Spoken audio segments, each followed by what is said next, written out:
ہاں جی لالا، آج میں آپ کو نا اتنی خوبصورت بات بتانے لگا ہوں نا جس کو آپ سن کے خوش ہو جائیں گے انشاءاللہ سبھی کے سبھی لوگ۔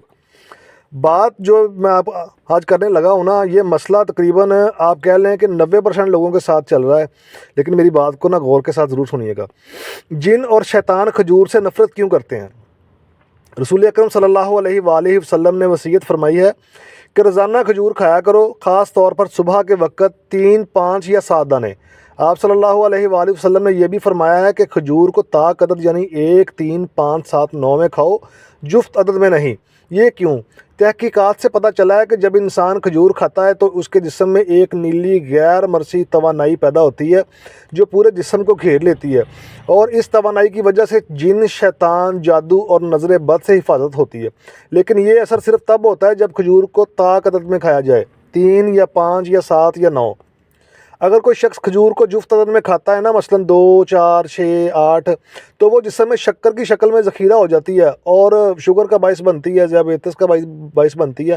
خطرہ ہی خطرہ ہوتا ہے اور کچھ نہیں ہے۔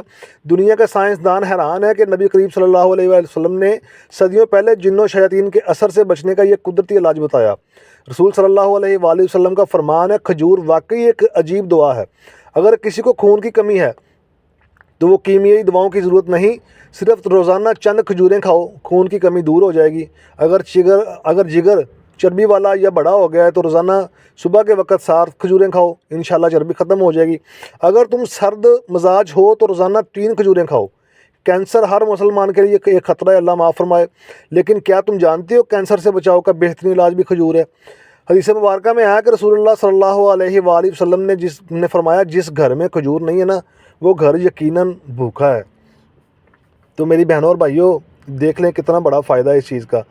تو سبھی اس کو نوٹ کریں، اور میری ویڈیو اگر اچھی لگے تو اس کو لائک ضرور دیجیے گا، کمنٹ میں بتائیے گا کچھ نہ کچھ مجھے ضرور، اور میری ویڈیو کو شیئر کیجیے گا، اور میرے چینل کو سبسکرائب جو ہے نا وہ نہیں بھولنا۔ آپ کا بھائی ویڈیو بناتا ہے، بس جیسے بھی بن جاتی ہے، اب اس کو نا برداشت کیا کریں۔ اللہ آپ کو جزائے خیر دے۔ Thank you.